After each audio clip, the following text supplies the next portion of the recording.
Should be good. Good night, everyone. Welcome to second or third podcast. I'm not sure. I'm not good with numbers. Tonight we have Mona, aka Dominique. Can we get Pat on that? We have an interesting discussion tonight. Little something different.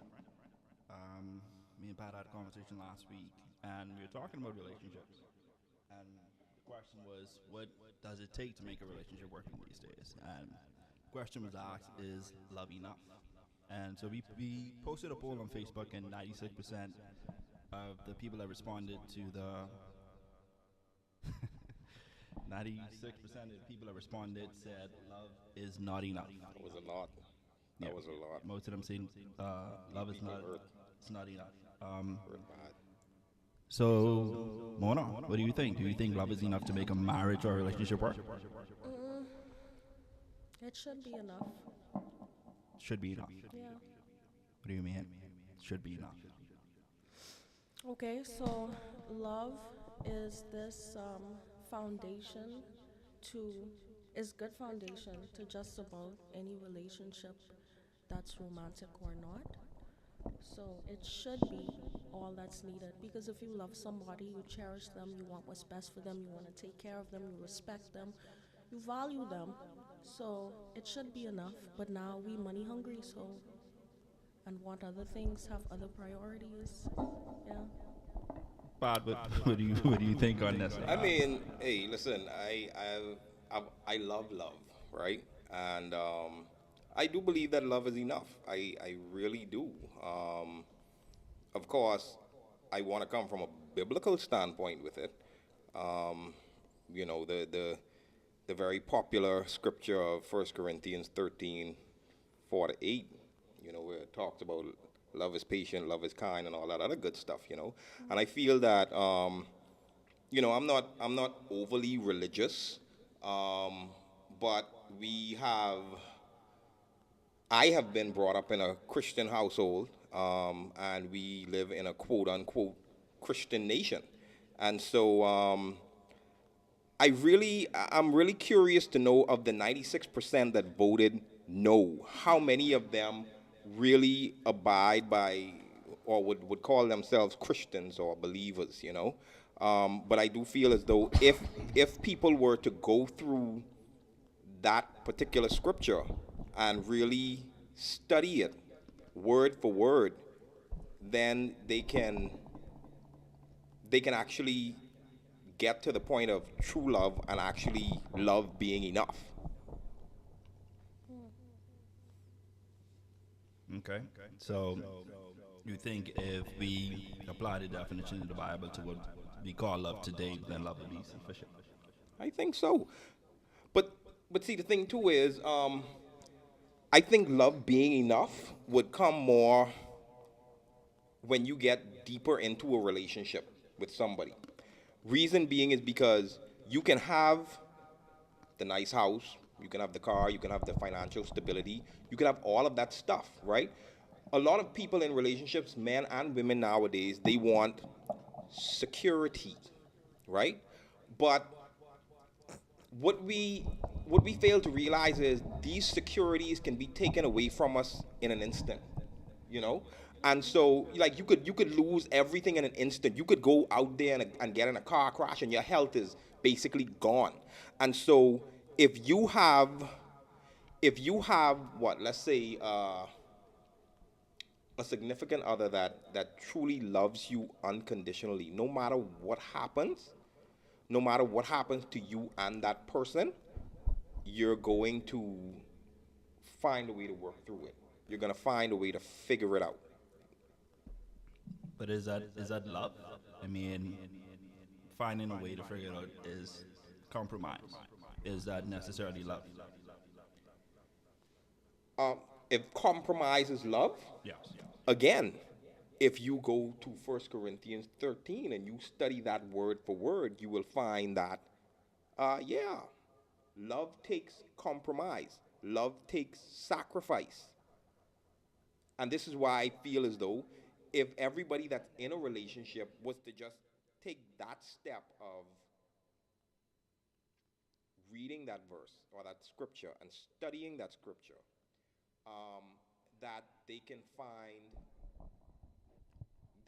that balance for making love enough. Okay, so using your argument that love is enough based on the description of love in the Bible, love is two-sided. So if we use what Christ did for us because he loved us, is he sacrificed his life. But for us to embrace that, that requires us to have to make a sacrifice, to move away from our worldly things and our commitments to the world and our attachments.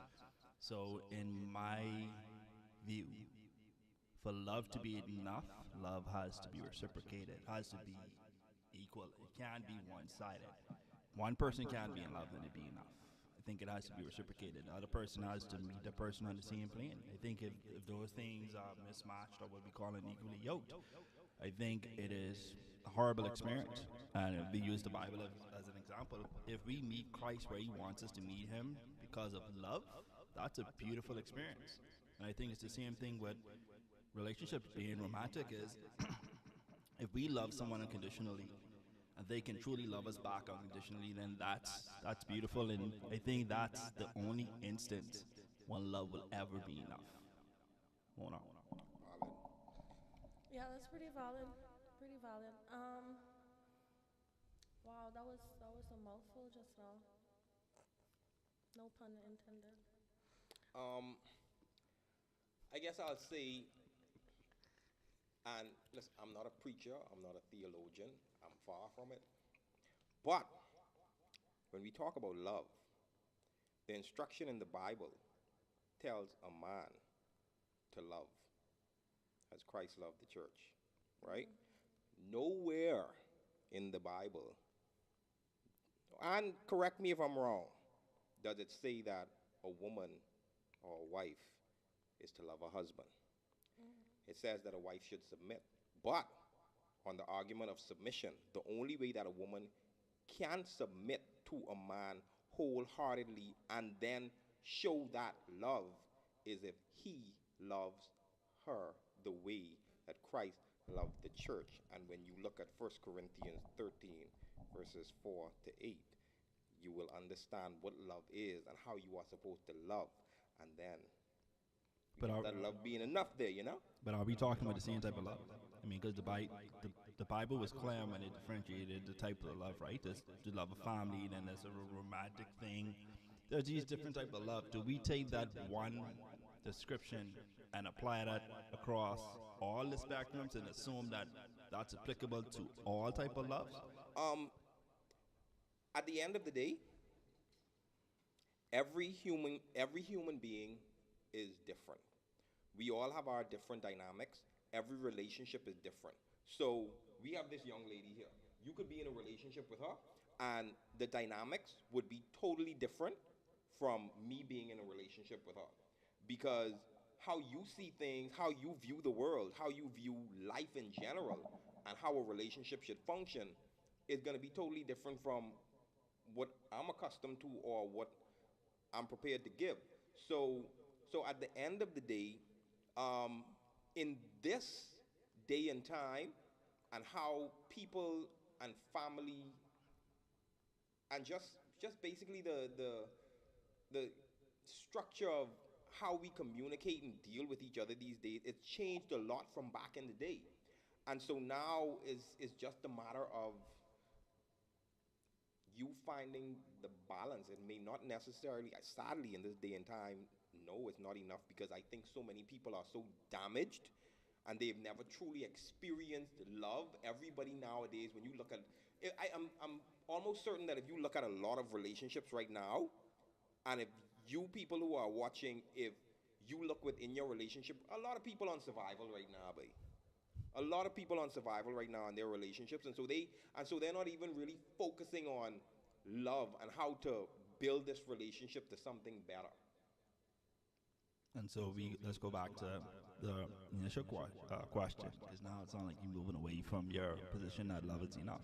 So you're saying that love is enough For me, it's Sometimes. let me speak for myself. For Patrick Terrence Robinson II, All right, Derek. love. All right, Terrence. Get that Reggie. Show them what we do. Yeah, Reggie. Show them what you do, Reggie. Tell them. Let's For hear- me, love is enough. For me, love is enough. I, no matter what is going on, I'm gonna try to find a way to let love be the foundation. Let love be that driving force for my relationship. That's just me. That's me.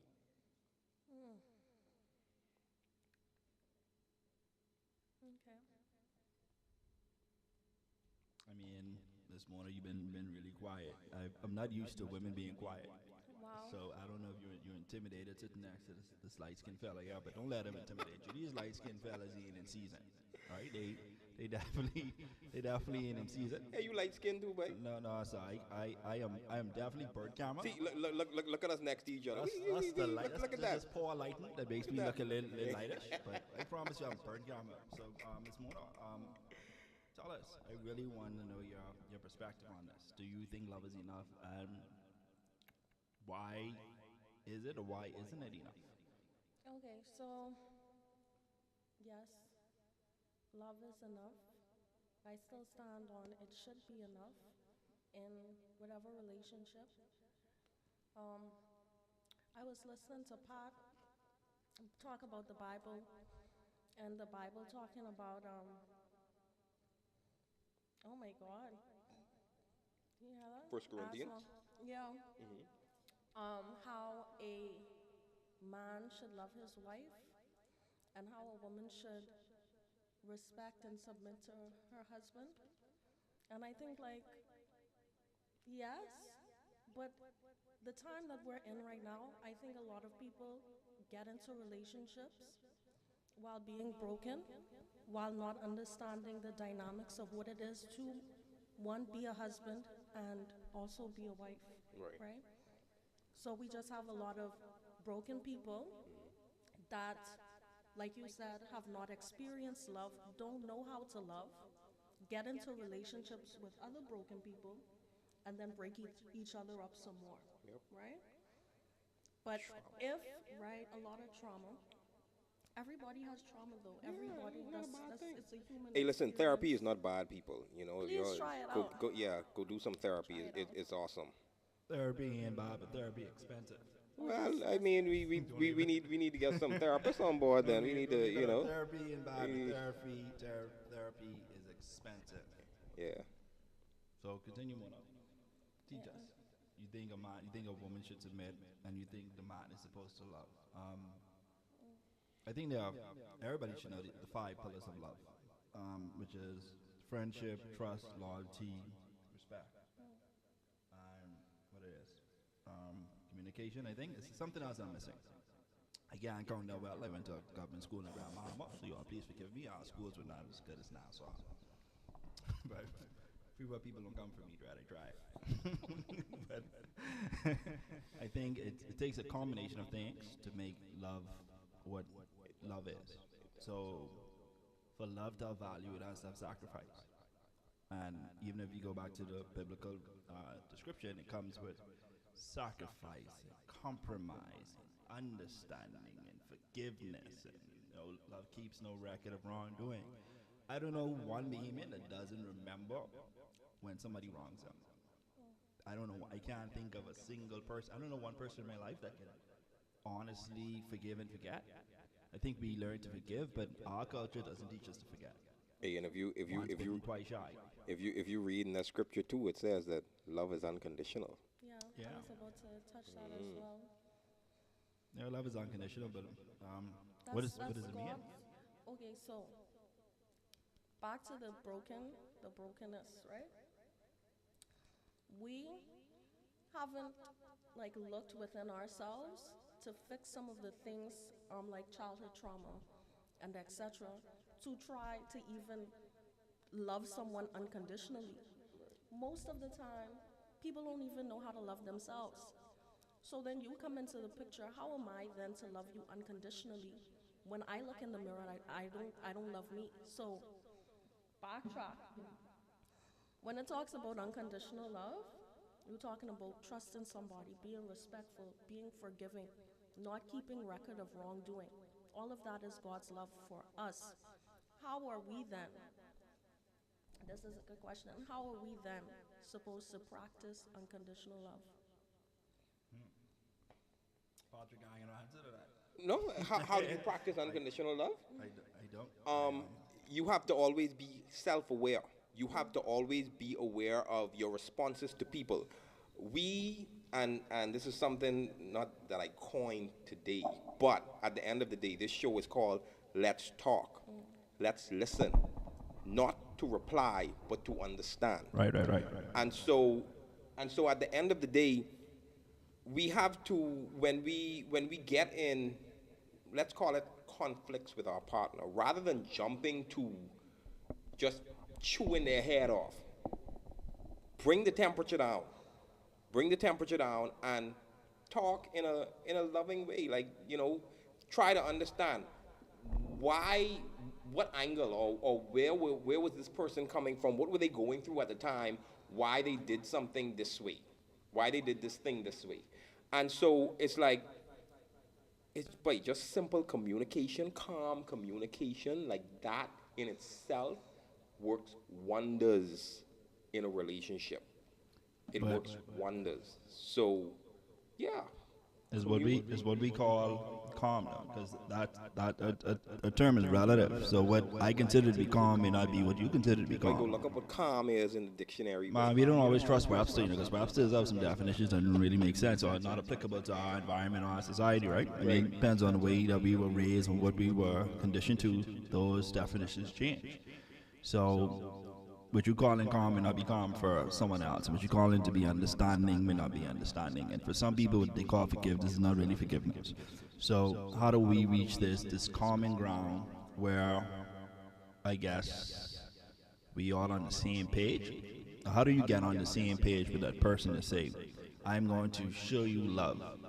I realized when Gary Chapman came up with this test that everybody jumped on, this 5 love languages, that everybody started taking these tests. I was gonna And mention people started making up these answers, and they started deciding that they have multiple love languages, and people started making up their own love languages. But love is love, right? It's not conditional. It's not because of, and it's not even really in spite of. It is love. Like, there's no reason, there's no cause. It's, even when God, I guess there was a point where he looked at man. He said, "Boy, I made a mistake here." he was like, "Yeah, this wasn't the best idea," and he still loved us, and because of and in spite of. So I think, how do we redefine? How do we truly accept the definition of love? Not redefine. How do we move into a space where we can accept love for what love is?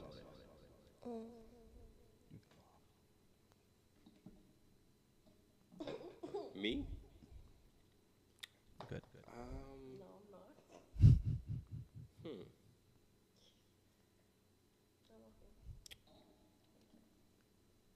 I'm thinking. Don't think too hard now. I mean, Repeat that question one more time. how do we move into a space where we could accept love for what love is? How do we move into a space where we stop applying our own definition of things and learn to accept things for what God and the Bible, for us that are religious, some of us are not, right? Some people are not religious and they're not really biblical. How do we learn to accept fact for fact and not lean onto our own understanding? Because I think that's what a lot of this comes down to, right? To conditioning and environment and your friend and what somebody else told you love is and what you thought love was and what you experienced. How do we just accept fact as fact? Like a Honda is a Honda, a Honda ain't a Benz. Okay, well, you accept people where they are.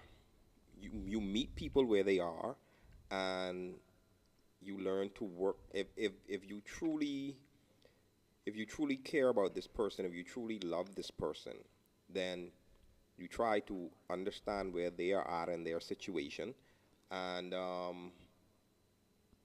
if that is where you want to be, then you try to work with them through their situation. I mean, that's the simplest I could give it. And what happens when, in those instances where the love isn't reciprocated, right? When it's one-sided, when that love that you are giving, that you're not getting back, right? And then you reach this point of sometimes it's contention, sometimes it's regret. That is tricky. That is tricky. Because not knowing what is going on in that person's mind at that moment, it's very tricky. So I guess it's kind of you got to play it by ear, more or less. By air or by feeling? By ear, well, I mean, but then see, keep in mind now, feelings are fleeting. Feelings come and go. You could be happy at this particular moment, and in a couple minutes you sad. So feelings come and go. So it's like, how important is this person to you? I For you to meet and fight through it. I'm so happy you said that. So love is a feeling, right? And so love is fleeting. Actually, love is a feeling, but at the same time, love is an action word as well. You choose to love. Do you choose to love? I don't think we truly have. Yes, you do. You think? Listen, how much time you been with your significant other and you wake up and be like, boy, I ain't flicking into this girl today, but like she need to go somewhere. She like I ain't into her, right? But it's like throughout the course of the day gets better, and it's like you might think about a little something that she might have done or the way she laughed or something, and then it's like all of a sudden now you want to see her. So it's like in that instance, yes, feelings change. Okay, so is But that love? Is that attachment? But if you love somebody, you every day you choose to love them. Is that love or that's attachment? Because that song is more like attachment than love. I mean, you describing this desire to be around someone. That song's more like an attachment than love itself, based on what love is, right? Because if love keeps the record of wrongdoing, love does, based on the Bible. Go ahead. Right. Prior to this, you were talking about love, how love is unconditional, and how we gonna try to love the person, and what if the person doesn't reciprocate that love back to us? Okay. If we're gonna look at it from the Bible stance, Follow the scripture. you should not be concerned about what somebody else is doing, right? And this is also where wisdom comes into play. If you are giving your love, your unconditional love to somebody, that's your choice. You do that. Whatever that person, unconditional love means, whatever it is that you do to me, it doesn't matter because I love you. Yeah, you see. That's unconditional love. Now, wisdom comes into play when you say, okay, well, I have my boundaries. I love you, but I have my boundaries. I have certain things that if you do it to me, I have to walk away. Does not mean that I don't love you, because me not loving you means it becomes conditional. I still love you, but I will remove myself respectfully because this is not serving, it's not good for me, it's not good for my soul. So you move away. But that doesn't mean that you stop loving the person. Okay. So reciprocity in that instant Makes a beautiful point. has nothing. It has nothing to do with you. So then it answers the question. The initial question was, is love enough to make a marriage and relationship work? And so far, I mean, you saying no, because you're saying you can love someone and they cannot be good for you. The relationship could be toxic. They could be shitty. So perhaps They, you're misunderstanding what I'm saying, right? I'm saying you can love someone and remove yourself from a situation. Okay? You can do that. And check it out. And if they if they value you, and then they would make the necessary changes, Thank you. because it's like, okay, this woman, she walked away from me. Yeah, I was in a space where what I was doing or saying, it didn't sit well with her, and so she left me. And it's like, now I have to do the necessary things to change. And at the end of the day, change isn't a bad thing, because a lot of people be like, oh, if you meet somebody, that you shouldn't have to change for them or anything like that. Yeah, because at the end of the day, all of us come from different backgrounds, different beliefs, different experiences, and so it's like what I may see as normal, that person may not see it like that, and so it's like, hey, yeah, I feel in you and all that, but you got some stuff that you need to work on, and if you really want to be with me, then I need you to work on those things, and then maybe hit me up when you're ready, and let's see where we can go with this. Now, at the end of the day, you might say, okay, let's do this. Let me go ahead and work on myself.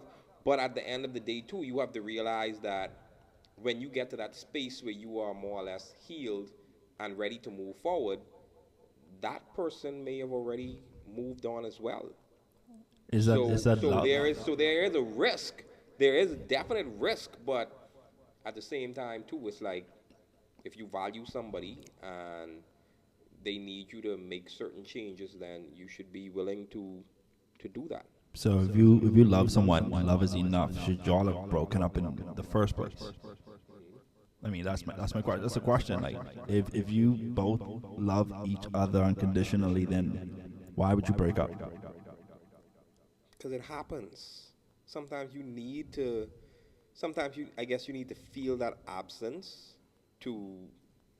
That's not the love you describe in the Bible, sir. Your description, Bruh, we are yeah, human beings yeah, at the yeah, end you. of the But day. you listen. You came with these scripts. You We are a came. ball of What was that? emotions What, and what was feelings. that? What was that scripture you used? Corinthians Yeah, I 1, understand. 1 what? First Corinthians No, there you go. No record of wrongdoing. What else it was? Bruh, God I ain't just finished saying. with us yet, but he ain't finished with us yet, I bro. just saying, if you like, if that's your argument, right? That love is perfect in the sense of God, in the eyes of God, then how can you now take away from that and say, it's okay when it's not perfect, when there are things that don't fit into the confines of the description of love that you use to describe love. So you changing the definition of love to justify something that shouldn't even be considered love? Okay. No. Love. get it. Get it. Okay. I feel like you're looking at this like in one dimension, He right? need therapy.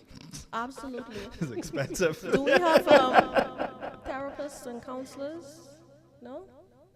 I'm gonna get you. They expensive. I tell you, they're expensive. And where I work, I don't make enough.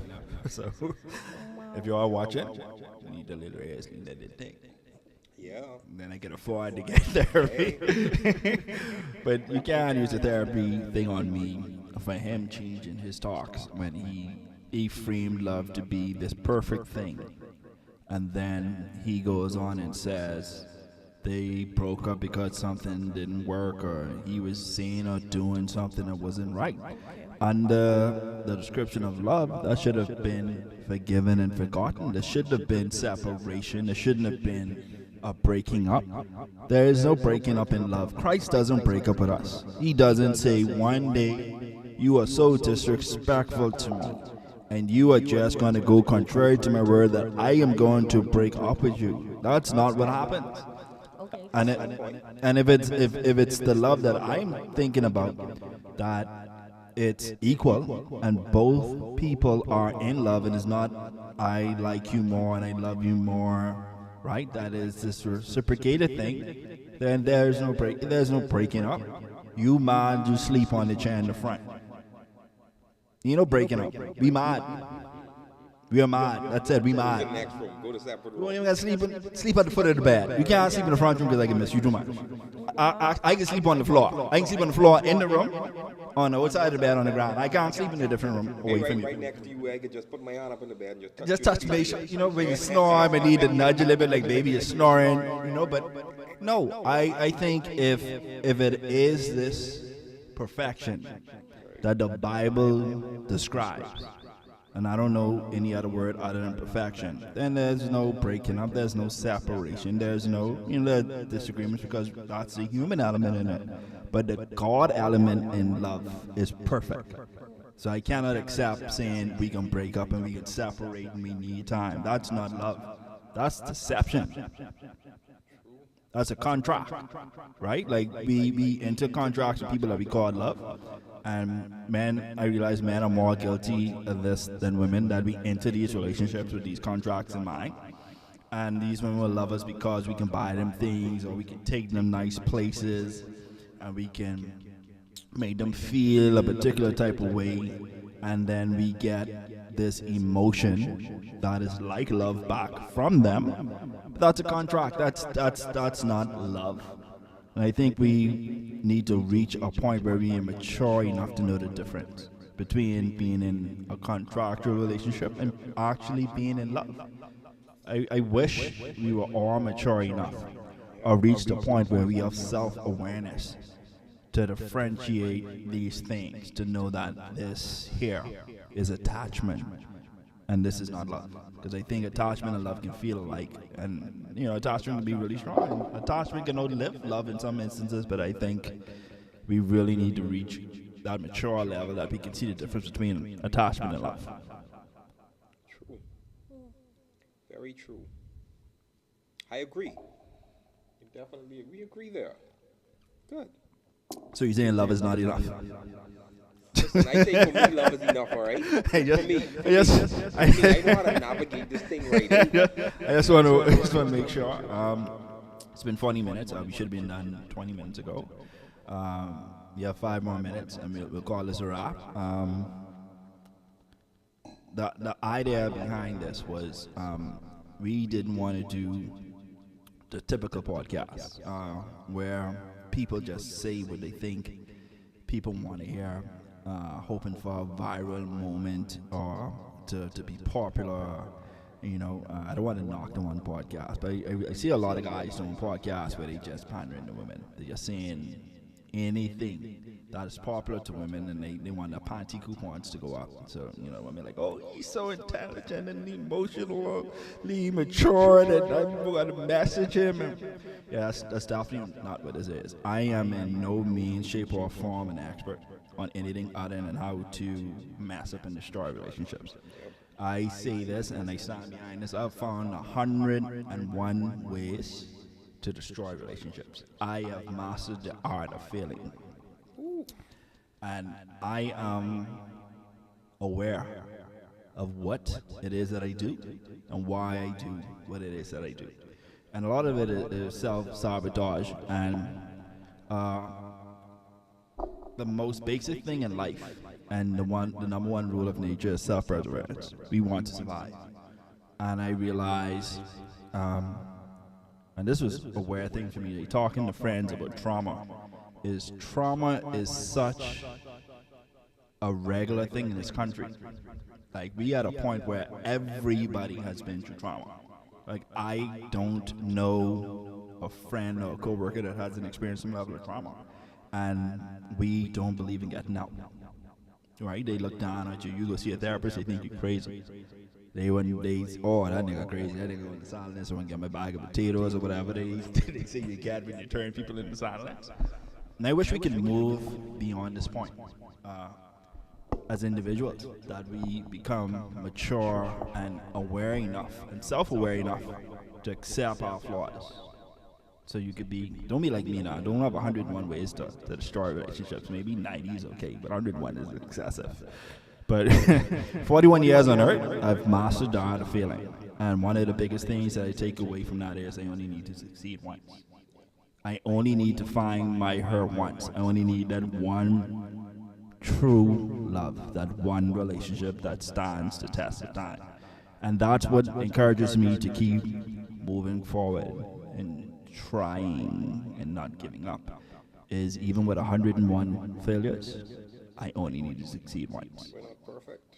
No. We're not perfect. All of us, what they say, God's grace is new every morning. And so if every morning we get another chance from our Creator, then at the same time we should be also willing to do the same in just across the board, not only in our relationships, but friendships, business affiliations. Like, that's just the long and short of it. Mona, any closing words for us? Tuesday. A deuces or peace. That's what Drew says. It's been good keeping you guys company. It's definitely been an interesting conversation tonight. We had some audio issues earlier. I promise you next week we won't have any at all. Unless the red guy in charge of audio, and then, when red people do things, you can have some issues, but we're trying not to let the red guy do the audio. But it's been great. I don't think we have a consensus on this. I think the panel is 2-1 that love is enough. I respect their opinion, and I hope love is enough for them. But for me, I need a little bit more. I need consistency. I need honesty. I need some effort. And love is effortless. I think love is really effortless. Love should be effortless. Should be. Love should be effortless. And I hope we can reach to that point where love is, but for me it's not. I require effort. You know what? That's an next topic. Yeah. The effortlessness of love, or what is love? Because I can't define love. I can go, baby, don't hurt me. Don't hurt me. There he's just starting to dance. But guys, it's been fun.